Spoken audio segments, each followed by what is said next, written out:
ഇതിന്റെ പേരാണ് മുട്ട. ഓ മുട്ട, വെരി ക്യൂട്ട്. പിന്നെ ഇതിന്റെ കളർ വന്നിട്ട് വൈറ്റ് കളറാണ്, പലർക്കും അറിയില്ല. അയ്യോ, നമ്മളെവിടെയെല്ലാം ആകാശ നീല, തൈര് വെള്ള, കിളിപ്പച്ച, ചാണകപ്പച്ച, ഈ കളറിലാണ് നമുക്ക് മുട്ടകൾ വിരിയാറുള്ളത്. പലയിടത്തും ഉണ്ടാവലില്ല ഈ വൈറ്റ് കളർ മുട്ട. ശരിയാ, ഞാൻ കണ്ടിട്ട് പോലുമില്ല. കാരണം നമ്മളിവിടെ കോഴിയൊക്കെ മൂട്ടുന്ന ഗുലാബ് ജാമാണ് തരുന്നത്. അയ്യോ, ഭയങ്കരം തന്നെ.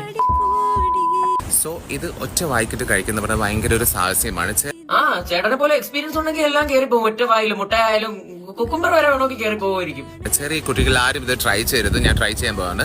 ചെറിയ കുട്ടികളല്ല, വലിയ കുട്ടികളായാലും ഇന്നിപ്പോ മുട്ടയുടെ ട്രൈ ചെയ്യുന്നെങ്കിൽ നാളെ വേറെ എന്തെങ്കിലും ആയിരിക്കും ട്രൈ ചെയ്യുന്നത്. അതുകൊണ്ട് ആരും ഇത് കണ്ടെങ്കിൽ ഇരുന്നാ മതി, ട്രൈ ചെയ്യണ്ട. ആരും കൊതിവെക്കല്ലേ. അതിന്റെ ഇടയിൽ ഒരു 5 കിലോ ക്യൂട്ട്നസ് വാരിയിടും. ആരും കൊതിവെക്കല്ല.